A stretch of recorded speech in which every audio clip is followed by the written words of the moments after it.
House Minority Leader Hakeem Jeffries sent a letter to his Democratic colleagues ripping Republicans for handing over footage from the January 6th insurrection to Fox News host Tucker Carlson. In the letter, Jeffries referred to GOP members as extreme MAGA Republicans and shared he and members of the Democratic caucus are in the process of confirming the nature of the video transfer, adding that it is a, quote, egregious security breach that endangers Capitol security. Others in liberal media are irate that House Speaker Kevin McCarthy granted access to the security footage only to Tucker Carlson. Those concerned raised questions about whether this was in fact a nonpartisan move, noting it, quote, could pose a danger and threat in terms of violence. Here's a little of the discussion on MSNBC. Let's watch. Fox News, Tucker Carlson have a track record of not handling such things in an honest, good faith effort. The other concern, of course, obviously, is the security concerns that arise from false conspiracy theories. We know they are dangerous. We know they lead to violence. I'm really struggling with this one, Robby. Yeah. Is anyone just clearly stating, because I read a number of articles now, what the nature of the security risk is? So, right, it's not clear. And by leaving it unclear, I think they want you to maybe presume that what the Democrats mean by security risk is that, like, people might know the layout of the Capitol or something. But that's obviously BS, because people could take tours of the Capitol. Like, the interior of the Capitol is not some closely guarded state secret. We've all visited it before. So I think what they actually mean, and what comes through at the end of that clip, the security threat is by people perhaps changing their opinion or forming a different opinion about what the January 6th riot was like. Based on a fear that maybe selectively the videos will be shown and we see, like, oh, look, it wasn't actually that bad in this hallway or something like that. Yeah, I can see a world That's where what they're saying, I think? There's a clip of a couple of Democrats, like, laughing or joking or something as it's all unfolding, maybe because they don't realize the threat yet, maybe because they're already in a safe part of the building, and that's put forward or as, a police or a scared. security guard, you know, speaking with the rioters, the people who entered, and saying, "Oh, here's somebody's office." Presenting it in a way that it's not like they're being over. You know, they made it sound like the storming of the Bastille on CNN. Well, sure, but I would think that would inure to the benefit of Democrats as well. This idea that, you know, Democrats have been not pushing, but talking a lot about whether or not the Capitol security should have some blame for not engaging with the crowd the way that they might have if it was different kind of protester. Have any letting Democrats people been saying in. That? Really? Democratic humans. I don't know about Democratic electeds. Democratic electeds voted to increase Capitol security funding, but many people on the left have been asking questions from the beginning as to whether or not there was some identity of interest between the police officers and the protesters on that day.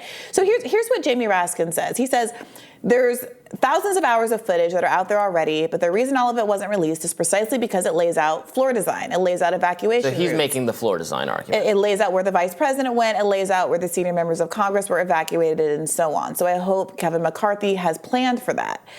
I don't buy that at all. It's the people's house. It's a government building people have had access to. That just doesn't do it for me. Yeah, I mean, and Am I wrong? I don't know. I do think that much of the floor plans and things like that are public.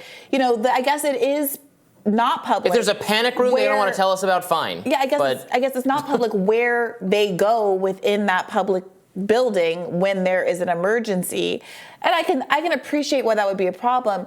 I suppose it's also true that these things are kind of flexible, and you would change a route depending on the nature of the Hopefully they came up with a new plan for how to handle this building in an emergency based on their manifest failures on January 6th. Also, I'd be interested to know if they made a specific request, can you not show the footage that discloses that specifically? And if Tucker Carlson and Fox News, specifically responded, no, absolutely not, we're going to show where Mike Pence went, then, I think that shows some bad faith there that gives the Democrats were just in control of the House, and I guess this footage, we didn't even know. Up until just recently when Kevin McCarthy became Speaker, because Republicans took the House, they could have released hours more footage to everyone, and then redacted whatever part of it they think is a security risk. I think the reality is that it's mostly very, very boring. I mean, it's 40,000 plus hours of footage. What that means to me, what that says to me, obviously, since the riot didn't go on for 40,000 hours. It took me a minute. You know how bad at math I'm. But the riot was not. There's only 24 hours in a day. Well, what it is it's different there's hallways. Dozens and dozens of cameras, I'm sure, all over the place. And so most of this footage is just going to be an empty hallway. Yeah. Or a hallway with random people walking up and down it that doesn't tell us anything of anything. So I understand why you wouldn't want to just, for the sake of it, have to appoint someone with the task of reviewing all that information to release it to the public. I mean, I don't think that's the best use of government resources, especially. I really think the fear being articulated here on mainstream or progressive cable television is that it's going to make people think, because there's going to be so many empty hallways, so much footage of nothing bad happening, it's going to make people think that it was not a big deal, and they don't want people to think that, because CNN was the January 6th network. It's just been wall-to-wall coverage of how this was the most scarring, horrifying event in American history, and they don't want to contradict that narrative whatsoever. And again, to be clear, I covered the rally. It turned into a riot. It was very bad. I think people shouldn't have smashed windows and gone in. I'm perfectly fine having them held accountable. I think it was, in fact, a very bad day, and I blame Trump for it. So I'm not underplaying the seriousness of it whatsoever. Nobody accused me of that. At the same time, for most Americans, I don't think it seemed like the most significant event ever. Yeah, but Robby, I do think that it is embarrassing for Republicans. I totally agree. I think that there is an effort to distance themselves from it. I think that it continues to be an inconvenient reality, and it's part of why the Trumpian candidates didn't fare as well in midterms, and why there is an appetite for someone like Ron DeSantis, who can be kind of Trump-ish without having the stink of that particular day on him.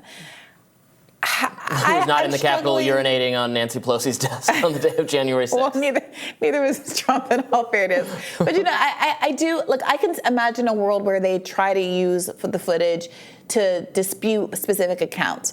Maybe, I remember there being some dialogue about AOC's being, hiding in the bathroom, and her articulation of how afraid she was, and she wasn't really in that bathroom, or she was in this building and that building, and I can imagine some of that going on, but also it seems to me that might not inure to the benefit of conservatives. I think they're better off with this behind them. Well, okay, but whether that's true or not, look, I don't believe everything. We know how much political figures exaggerate their moments of value, their pathological need to say, I was basically in, a combat zone when I visited Iraq, when no, I was completely safe. Who we're talking, those kinds of claims. So it would not surprise me at all if political figures on both sides exaggerated or outright fabricated their heroism or their actions on January 6th. If there's video footage contradicting that, I would love to see it. I think it is. I think it is in the public's interest, and the public has. Again, I'm for transparency. I'm for accountability. I'm not for classifying things and holding things back from the American people. I think people absolutely have the right, and I would completely believe that. Some Democrats were not as scared or alarmed or terrified as they made themselves out to be, or that some Republicans were not behaving themselves with the perfect decorum they've later claimed, or were not leading a mob or something like that. Who knows? But I wouldn't put it past them, and I'd love to see. So it's totally something the American people should have access to, not just Fox, but everyone. Yeah, Maybe it's better for Republicans if we don't, but I don't care about that. I just want to know. I want to know. I think it's worthwhile. I am open to there being legitimate security concerns. I would like them to be more clearly articulated. And this whole story to me just feels like not great for anybody. Yeah. This isn't moving the needle for anybody. This is such a journalist kerfuffle, media kerfuffle. It has nothing to do with the interests of the American people, just like all of those substantive 1-6 stuff honestly had very little to do with the interests of the American people. And if I were Democrats, I don't know, this feels like they might be making more of a story. Given how boring these tapes are likely to be, that Democrats might be making more of a story than it needs to be. And I would like to see this energy being spent on, East Palestine. What does that even mean? What does that mean? evacuation routes and things like that. Like I can see the argument for it, but they could be specifically asking for, that stuff, those tapes to be withheld and to see what Fox News and Tucker Carlson say about that request. So it makes me wonder if they're embarrassed about something that's in those tapes somewhere. Well, we'll see. We'll see shortly enough. All right. Rising. More rising after this.